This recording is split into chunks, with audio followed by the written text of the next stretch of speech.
건장한 체구의 남성이 창원의 모텔로 들어가 방을 요구합니다. 전 3층에 있는 방으로 주세요. 모텔 방에 들어간 그는 창문을 열고 살짝 밑을 내려보았죠. 잠시 후 그는 마트에 가서 술과 흉기를 구매했고 곧이어 여중생 2명을 강제로 끌고 모텔 방으로 들어갑니다. 그날의 비극은 충분히 막을 수 있었습니다. 안녕하세요. 국내 범죄 사건을 다루는 금요사건 파일 디바제시카입니다. 2025년 12월 3일 오후 5시 경상도 창원시 신고센터로 기묘한 전화가 걸려옵니다. 여보세요, 경찰입니다. 신고자분 대답하세요. 여보세요? 상담 요원이 몇 번이나 되물었지만 아무 말도 들리지 않았죠. 장난 전화인가 싶어 끊으려던 그때 수화기 넘어 짧은 목소리가 울렸습니다. 하지마! 통화는 바로 종료됩니다. 상담원은 이게 심상치 않다라는 걸 직감했고 바로 위치를 추적해서 합성동 모텔로 출동 명령을 내립니다. 그러던 중 2번째 신고가 걸려왔어요. 여기 모텔 307호예요. 저 오빠가 미쳤나봐요. 지금 칼 들고 제 친구들 공격하고 있어요. 빨리 와주세요. 빨리요. 다행히 이번 신고는 방 번호와 함께 위급한 상황임을 정확히 알리고 있었죠. 긴박한 분위기 속에서 경찰은 6분 만에 현장에 도착했고 바로 307호로 올라갑니다. 문은 굳게 잠겨 있었습니다. 미친 듯이 두드리면서 당장 열라고 소리쳤는데 잠시 후 누군가 모습을 드러냅니다. 공포에 벌벌 떨고 있던 10대 여학생, 앞서 신고자였던 14살 이양이었습니다. 방에 들어가 보니 내부는 아수라장입니다. 문 앞에서부터 낭자한 피는 화장실로 이어져 있었죠. 그리고 좁은 화장실 안에는 무려 3명의 학생들이 쓰러져 있었습니다. 14살의 소녀 가명 김수미 양, 같은 나이 남학생 정호진 군 가명입니다. 그리고 최군까지. 이들 모두 칼과 망치로 목과 머리를 수차례 가격당한 상태였습니다.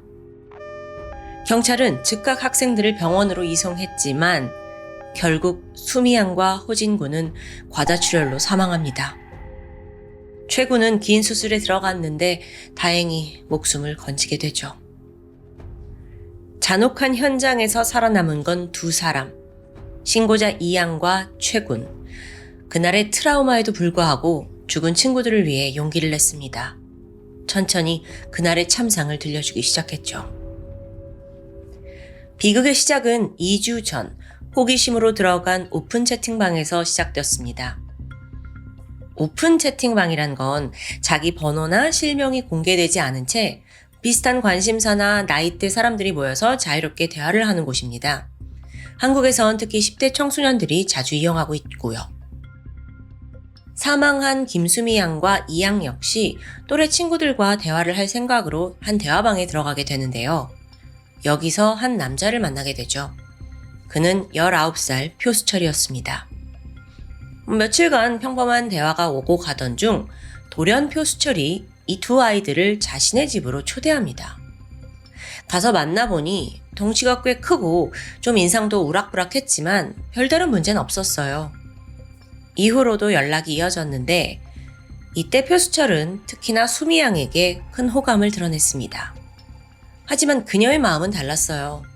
애초에 연애의 감정이 아니라 그냥 아는 오빠 동생 대화 상대로 받아들였으니까요.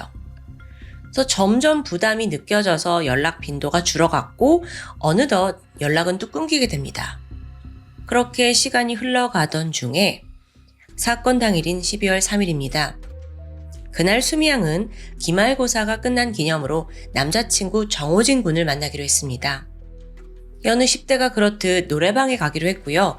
각자 친구 한 명씩 데려오게 돼요. 그렇게 수미 양과 친구 이양, 남자친구 호진 군과 친구 최 군까지 총 4명의 아이들이 모인 겁니다.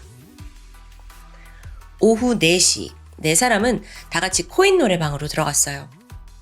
그런데 20분 뒤인 4시 20분쯤 수미 양과 이양이 급하게 방에서 나옵니다. 근데 표정이 당황한 듯 보였죠? 무슨 일이 있었냐면 표수철이 계속해서 보이스톡을 걸고 있었던 거예요. 그의 목적은 정확했죠? 자기가 있는 모텔로 놀러 오래요. 근데 또 여기가 노래방에서 멀지 않은 곳이었고요.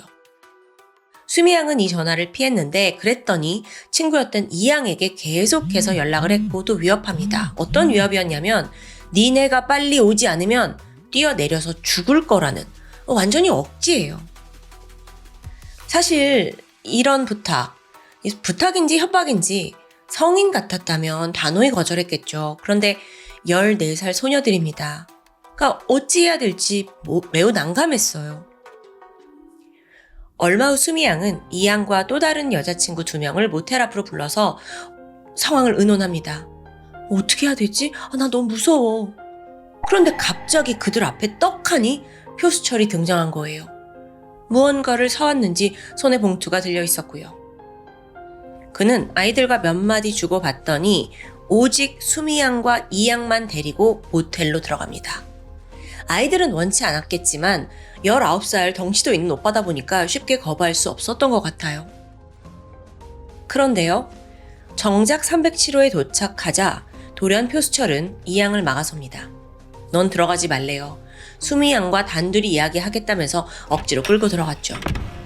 이때 이양은 불길함을 직감했고 1층으로 내려가면서 바로 핸드폰을 꺼내 노래방에서 기다리던 호진군에게 전화를 겁니다. 수미가 끌려갔어. 어떻게 도와줘. 호진군은 곧바로 친구 최군을 데리고 달려갔죠. 여자친구를 구해야 한다는 생각이었으니까요. 그렇게 호진군, 최군, 그리고 이양까지 이 세 아이들이 307호로 다시 올라가서 문을 두드리는데요. 그러자 표수철이 순순히 문을 열어주더니 들어오라고 손짓합니다. 방 안에 있던 수미양은 무사했어요.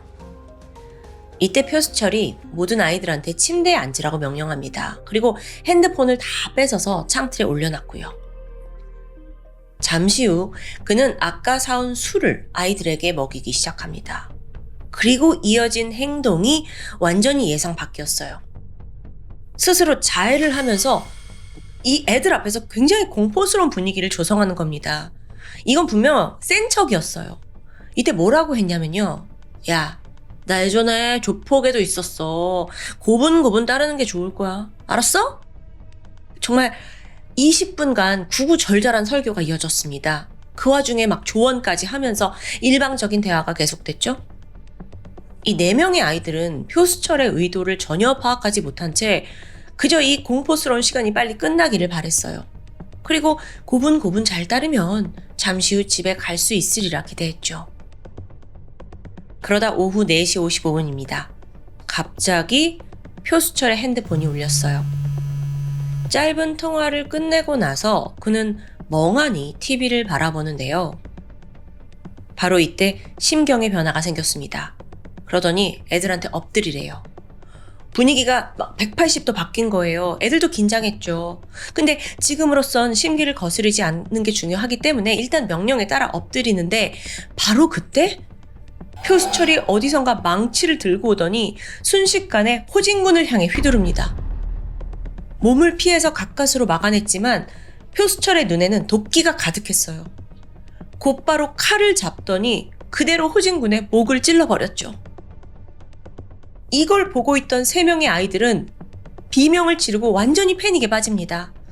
그래서 어떻게든 살려고 문으로 막 달려갔어요.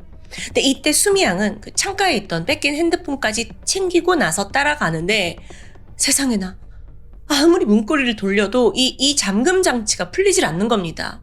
이건 도대체 어떻게 된 일인지 모르겠어요. 문이 잘 열리지 않아요. 그렇게 우왕좌왕 하는 사이 수미양은 재빨리 경찰에 신고를 했어요. 그게 첫 번째 신고였죠. 하지만 경찰에게 상황을 알리기도 전에 표수철의 공격이 쏟아집니다. 그 첫 타겟은 도망가던 호진군이었어요. 표수철은 그를 칼로 찌르고 망치로 머리를 내려칩니다.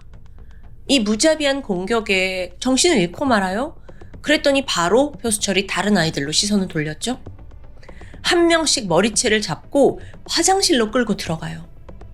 그곳에서 펼쳐진 상황은 또 다른 지옥이었습니다.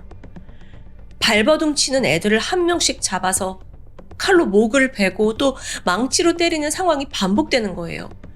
이건 살인이 아니라 거의 학살 수준이었습니다.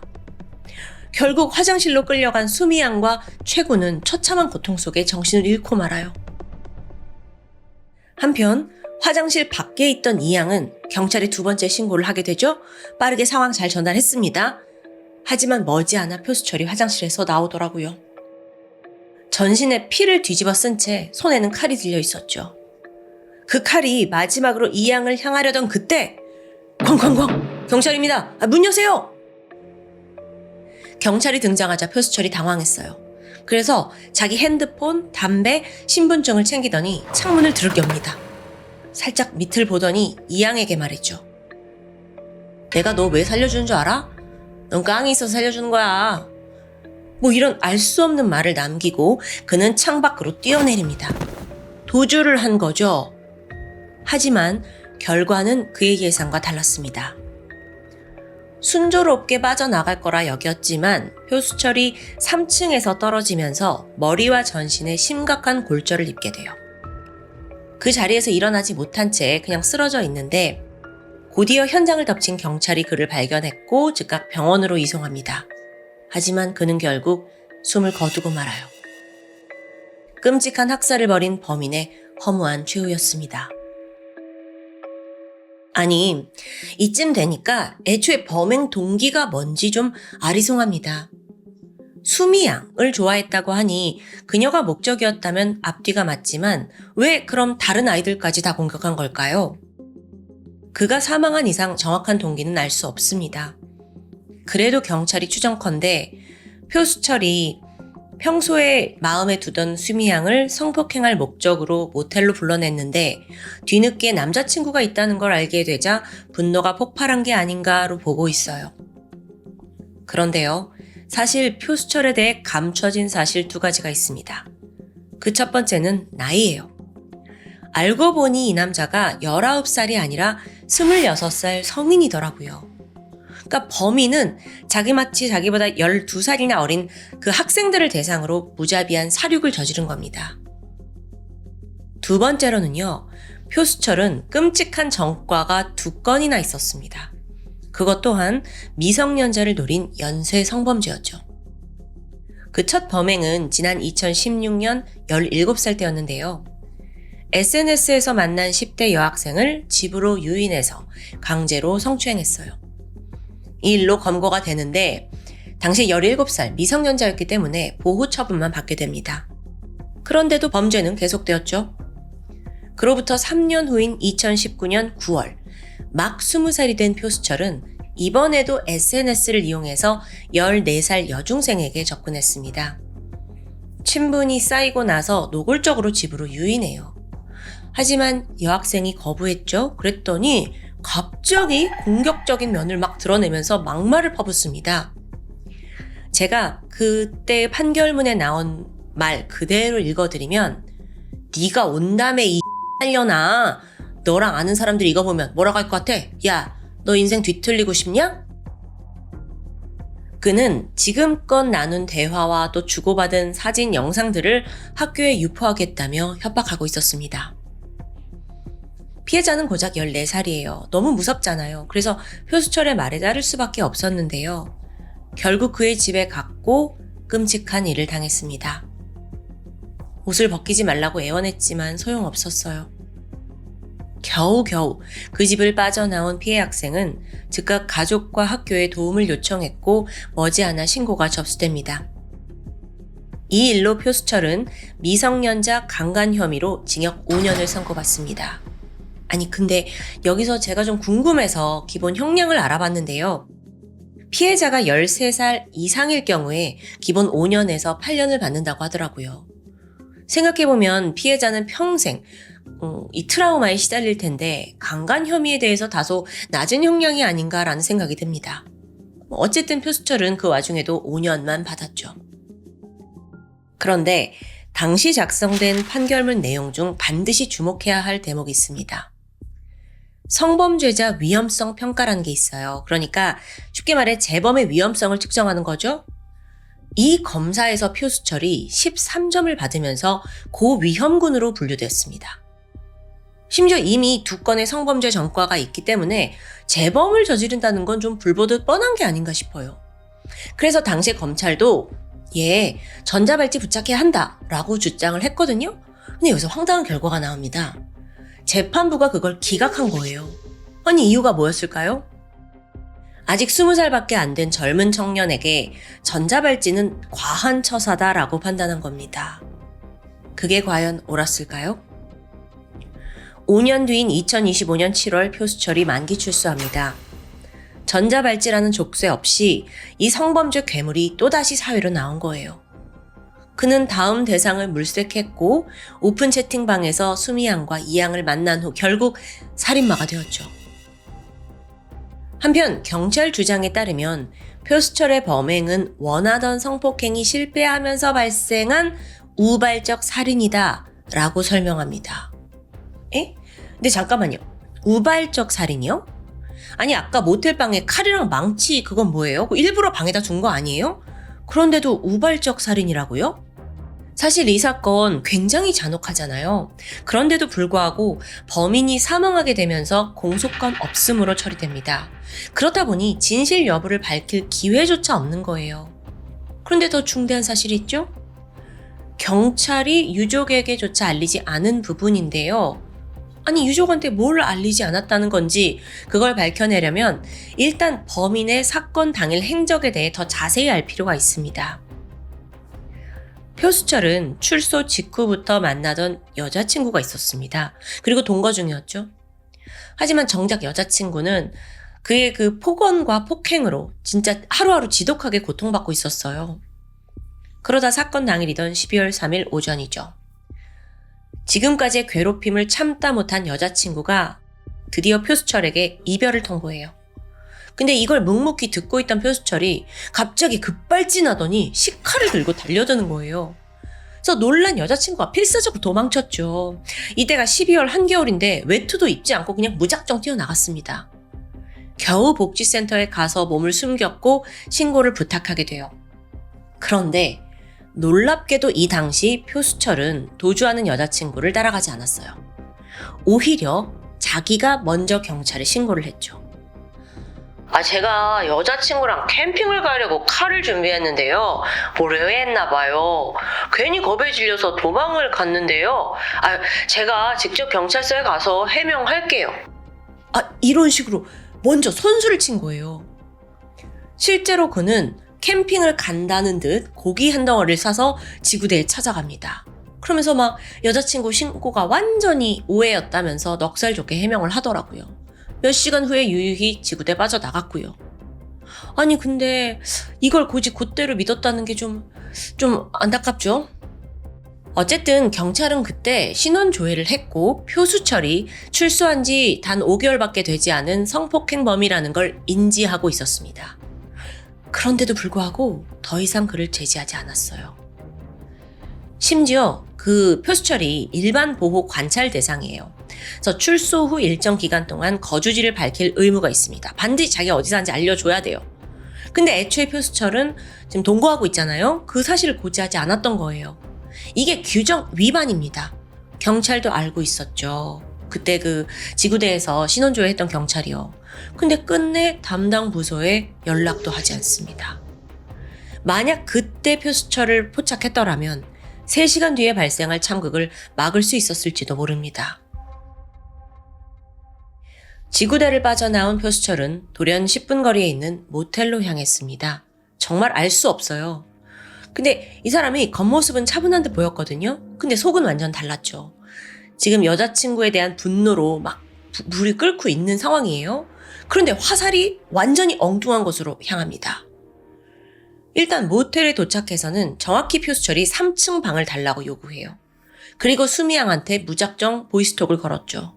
받지 않으니까 이양한테까지요. 사실 그가 3층을 요청한 데는 철저한 계산이 아니었나라고 여겨집니다. 모텔 3층은 약 8m 높이죠. 그러니까 만약의 경우 본인이 쉽게 뛰어내려서 도주할 수 있을 거라 생각한 거예요. 하지만 나이가 어린 수미양에게는 쉽지 않을 거고요. 그런데 표수철은 그 모텔방에서 가만히 기다린 게 아니었어요. 돌연 마트에 가더니 술과 흉기를 구매합니다. 그리고 확실치는 않지만 건물 밖에서 수미양이 오길 기다렸던 것 같아요. 그래서 건물 밖에서 마주쳤고요. 결국 그녀가 혼자 방으로 들어오게 요인했는데 얼마 후 남자친구 호진 군과 다른 친구들까지 모두 방에 들어갔던 거죠. 그리고 나서 비극이 벌어졌고요. 자, 그런데 기억하시나요? 그가 갑자기 돌변하고 공격하기에 앞서 전화 한 통을 받았습니다. 아주 짧게 통화를 했는데 누구였느냐? 용달차 기사였습니다. 여자친구가 자신의 짐을 모조리 뺐다는 걸 그 전화 통화를 통해 알게 된 거죠. 표수철은 화가 치밀었고 순간적으로 내재된 그 공격성이 극에 달했던 것 같아요. 그리고 끝내 방 안에서 무차별적인 사륙을 벌인 건데요. 그럼 여러분, 이게 우발적인 살인으로 보이시나요? 마트에서 흉기를 구매했다는 점에서 표수철은 처음부터 김수미 양 혹은 아이들을 해칠 생각은 아니었을까요? 근데 그 와중에 전화를 받았고 범행 타이밍이 좀 더 앞당겨진 것뿐입니다. 다시 말해 이건 애초에 계획된 살인이라고 해석할 수밖에 없어요. 그리고 앞서 여자친구 살인 미수도 있었죠? 이 모텔 살인사건과 고작 3시간 차이를 두고 발생했거든요. 그러니까 1차 사건에서 축적된 앙금이 2차 사건에서 폭발했다고 본다면 이건 분노가 전이된 연속범죄라고 볼 수 있죠. 아니 근데 그럼 이 와중에 경찰은 왜 자꾸 엉뚱한 소리를 할까요? 사실 지적할 건 더 있습니다. 첫 신고 기준 6분 만에 도착을 했어요. 이건 분명 신속한 출동이었죠. 하지만 정작 도착해서 이들은 모텔 그 리셉션에 마스터 키를 요청하지 않은 채 그냥 3층으로 올라가서 문 열라고 지시만 했습니다. 그러는 사이에 화장실에 있던 애들은 과다출혈로 사경을 헤맸고요. 표수철은 창문으로 뛰어내렸어요. 좀 더 상황 파악을 하고 시간을 단축했더라면 이런 아쉬움이 남죠. 오늘 사건은 경찰의 과실이 곳곳에서 엿보입니다. 하지만 정작 경찰은 사건을 축소하기에 급급했어요. 앞서 여자친구 살인 미수 사건과의 연관성에 대해 유족들에게 최대한 사실을 숨긴 거죠. 심지어 표수철의 사망 소식도 전혀 다르게 전달됐습니다. 보조를 하려다가 사망했는데 그게 아니라 극단적인 선택을 한 것 같다라고 포장된 겁니다. 게다가 또 경찰이 유족들에게 황당한 문자를 보냈다고 해요. 2차 가해가 우려되니 언론에 입을 닫아달라라고 요청한 거죠. 유족들의 고통은 이게 끝이 아닙니다. 사건이 보도된 뒤에 일부 사람들이 피해자들을 비난하고 조롱하기 시작합니다. 평범한 학생들이 아니라 얘네 가출 청소년 아니야? 얘네 소위 그 날라리 아니야? 이런 오명을 뒤집어 쓰게 돼요. 급기야 성매매를 미끼로 성인에게 돈을 갈취하려다가 살해당한 거 아니냐라는 이야기까지 퍼졌습니다. 아니 표수철이 애초에 19살이라고 속였잖아요. 그래서 유족들은 억울함을 꾹 참고 댓글을 달면서 반박했죠. 그럼에도 불구하고 자식을 그따구로 키운 엄마가 뭘 알겠냐며 날선 비난이 쏟아졌습니다. 유족들은 이런 잘못된 정보 바로잡으려고 백방으로 노력했어요. 그래서 경찰에게 제발 해명을 해달라라고 부탁했지만 반응은 차가웠습니다. 이미 종결된 사건이라 더 이상 관련 발표는 없을 거라는 거죠. 억울함을 도저히 참을 수 없었던 유족들은 최후의 방법을 꺼내게 되는데요. 국가를 상대로 손해배상 소송을 청구한 거죠. 그런데 또 이게 언론을 통해 보도되자 댓글에는 자식 죽음을 이용해 돈을 버는 부모 아닙니까? 라는 끔찍한 악플이 쏟아졌습니다. 유족들은 현재도 보이지 않는 싸움을 하고 있습니다. 피해자들의 오명을 벗기 위해 저희 채널을 포함한 대형 언론사와 또 다른 유튜버들에게도 연락을 취하고 계시는데요. 누군가는 그 오픈 채팅이라는 키워드에 매몰돼서 비판적인 입장을 취할 수 있습니다. 하지만 그날 현장에 있던 아이들은 평범한 학생들이었습니다. 성매매가 아닌 그저 또래 친구들과 모임, 대화를 즐긴 것뿐이었죠. 다시 한번 이 사건에서 진짜 비난받아야 할 대상은 잔혹한 살인을 저지르고 현장에서 도주한 성폭행 전과 2번 표수철입니다. 만약 이 사람이요 사고로 죽지 않았다면 분명 전국에 신원 공개가 되었을 정도로 사회 악인 존재예요. 다시 한번 이 사건의 진실을 여러분이 제대로 알길 바래요. 마지막으로 사건에서 생존한 이양과 채군이 친구들의 죽음에 너무 큰 죄책감을 갖지 않기를 바라면서 또 꽃다운 나이에 세상을 떠난 정호진 군과 김수미 양의 명목을 빌고 싶습니다. 지금까지 금요사건 파일 디바제시카였습니다. 2003년 6월 10일 오후 2시 서울 강남경찰서는 비상사태에 돌입합니다. 20대 딸이 납치당했다는 부모의 다급한 신고가 들어왔기 때문이었죠.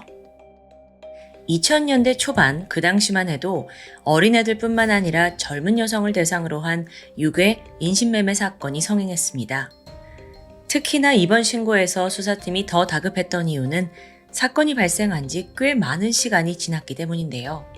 신고가 늦어진 거죠. 참고로 납치 사건에는 구조 골든타임이라는 게 있습니다.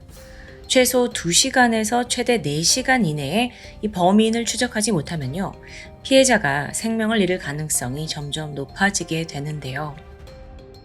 이번 사건의 경우 피해자의 부모는 딸이 납치되고 12시간이 지나서 신고를 접수했습니다. 물론 여기에는 나름대로의 이유가 있었고요. 신고자 48살의 아버지 김 씨는 울먹이면서 이렇게 진술했습니다. 신고를 하면요, 우리 딸 생명이 도리어 위험해질 것 같았어요. 그 얼마 전에도 신고했다가 결국 유괴범이 아이를 죽였잖아요. 아버지는 다음으로 그날의 상황을 하나씩 설명해 가기 시작합니다. 지난밤 자정이 막 넘어가는 늦은 시간이었습니다. 딸에게서 전화 한 통이 걸려왔죠. 아빠, 나 대학로에서 친구 생일 파티하고 이제 집에 가요. 21살이던 대학생 딸, 가면 김영경 양이었는데요. 딸은 평소와 다름없이 밝은 목소리였고요. 부부 역시 별다른 걱정을 하지 않았습니다. 애가 성인이 되고 대학에 가고 나서부터는 이렇게 귀가가 늦어지기 일쑤였거든요. 그렇다 해도 영경 양은 항상 부모님에게 먼저 보고하는 성격이었습니다. 평소에도 큰 문제를 일으키지 않았고 워낙 착실한 딸이었기 때문에 잔소리조차 필요하지 않았고요. 그 통화가 끝난 후 그런데 분위기가 점점 평소와 달리 불길해집니다. 자, 4호선 대학로역에서 김양이 사는 압구정역까지는요, 아무리 넉넉하게 잡아도 1시간 내면 충분히 도착할 거리입니다. 그런데 2시간이 지나도록 딸이 집에 오질 않아요. 아무런 연락도 없고요. 점점 불안과 초조함을 느끼던 부부는 잠도 못 자고 뜬 눈으로 딸을 기다리고 있었는데 그러다 새벽 3시 조용한 거실에 시끄러운 전화벨이 울렸습니다. 영경이냐? 너 이 녀석 어디 있어? 수화기 넘어 잠깐의 침묵이 흘러요. 그리고 곧 굵고 낮은 목소리가 들렸죠. 딸은 우리가 데리고 있습니다.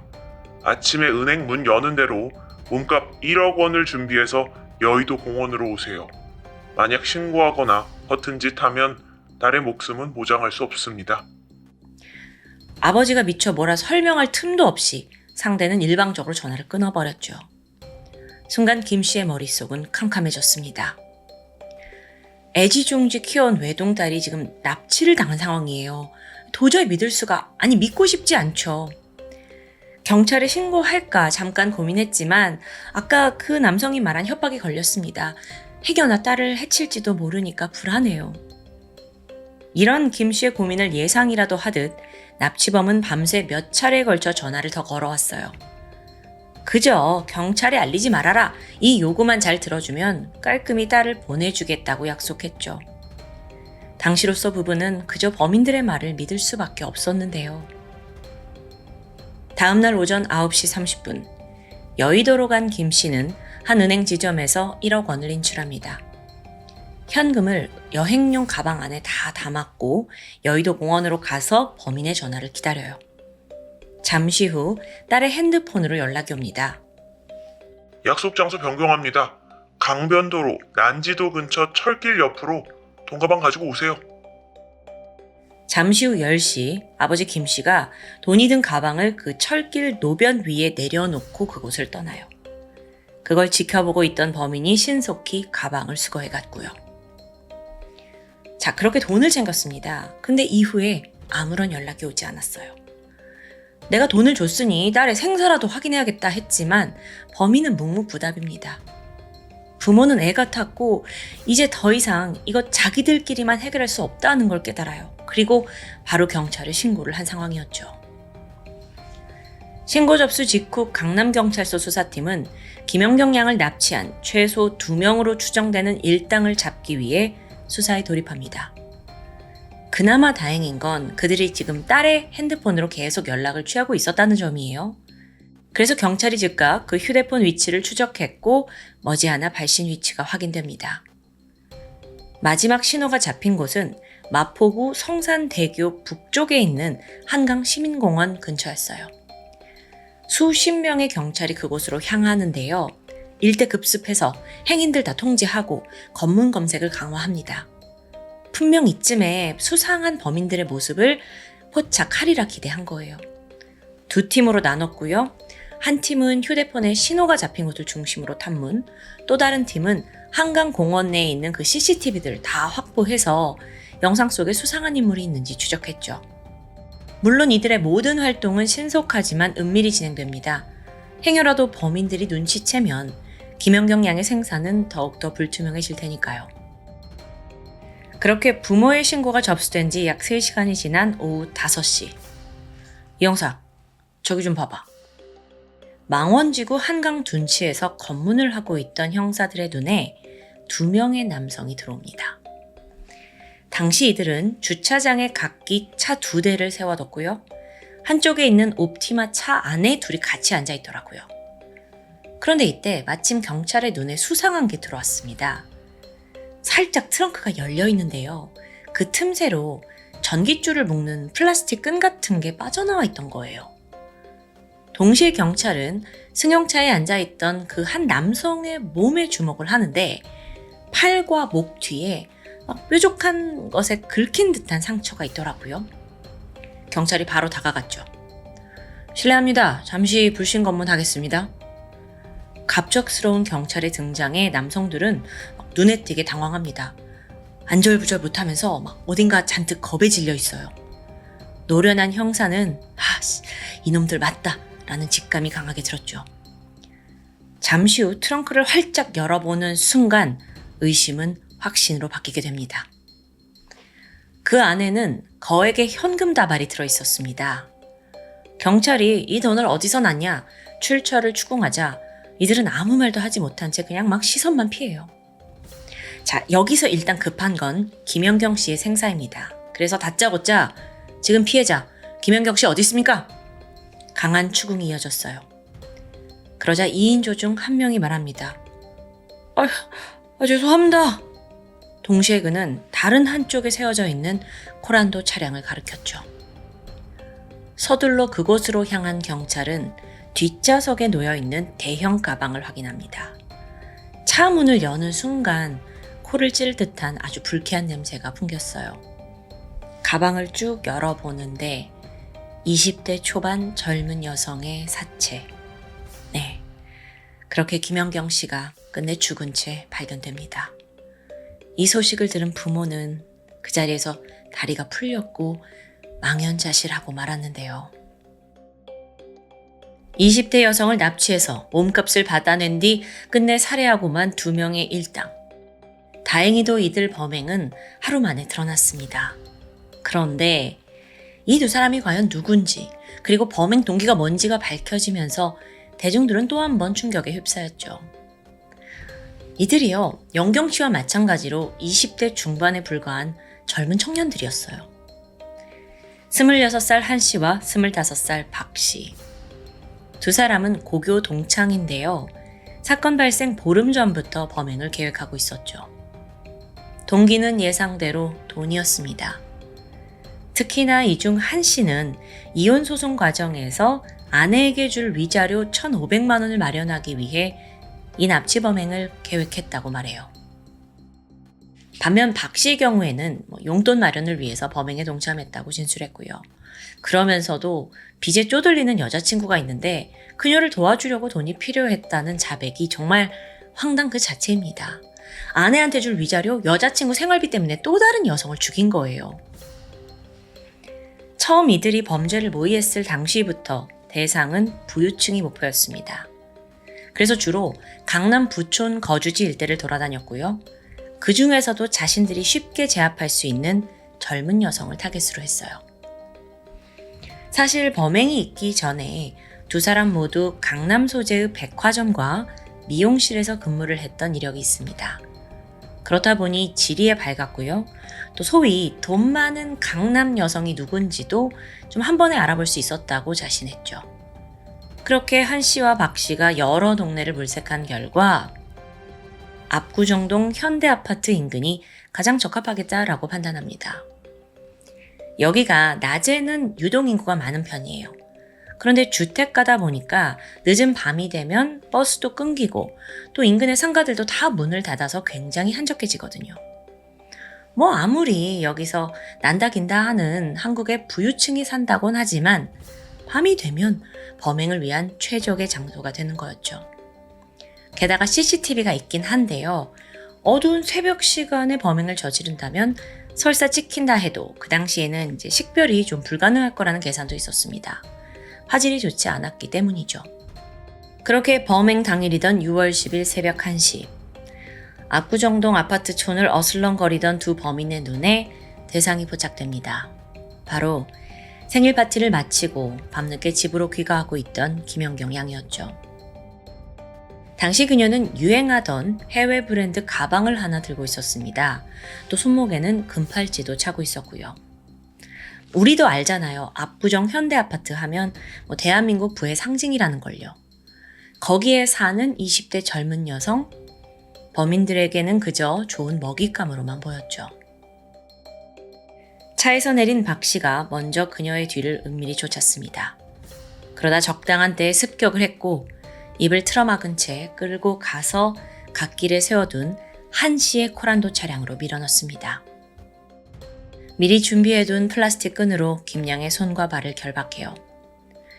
이후 압구정동을 빠져나온 이들은 거기서 멀리 떨어지지 않은 성산대교 인근 한강 둔치에 차를 세웠습니다. 그 과정에서 김 씨의 휴대폰 다 빼앗았고요. 아버지에게 연락을 해서 1억 원 준비하라고 요구합니다. 그렇게 한강 주차장에 계속 차를 세워두고 연락을 취한 거예요. 다음날 오전 아버지를 만나서 돈을 받기로 했죠. 그러면서 장소를 이동하는데 여의도였다가 장소를 난지도로 바꿉니다. 그리고 자기네들도 그 인근으로 이제 가게 돼요. 이 또한 모두 계획의 일부였습니다. 자, 여기서 이제 두 사람이 흩어지게 되는데 한 씨는 돈가방을 가지러 갑니다. 자, 그럼 이제 차 안에는 김연경 양과 박 씨가 단둘이 남게 되죠. 그리고 머지않아 한 씨한테 전화가 걸렸어요. 야, 드디어 돈 챙겼어. 아주 두둑하네. 그렇게 목표가 이루어졌다고 생각하는 순간 박 씨는 문득 김양이 살아있다는 존재 자체가 부담스러워졌습니다. 만약 이대로 보냈다가 신고하면 후환이 너무도 두렵죠. 당연히 잡힐 게 뻔해요. 사실 김연경 양은요, 인질이 된 상황에서도 이들에게 당돌하게 굴었습니다. 전혀 겁을 먹지 않은 채 맞선 거예요. 그러면서 내가 당신들 얼굴이랑 차 다 봤다. 당신들 경찰에 잡히는 건 문제다. 아무래도 이런 말에 범인 박 씨가 위축된 것 같아요. 그래서 그녀를 없애는 게 낫겠다고 판단합니다. 그런데 바로 이때 저쪽 멀리서 사람이 지나가는 거예요. 이걸 눈치챈 연경 양이 살려주세요! 하고 살짝 열린 창틈으로 크게 소리칩니다.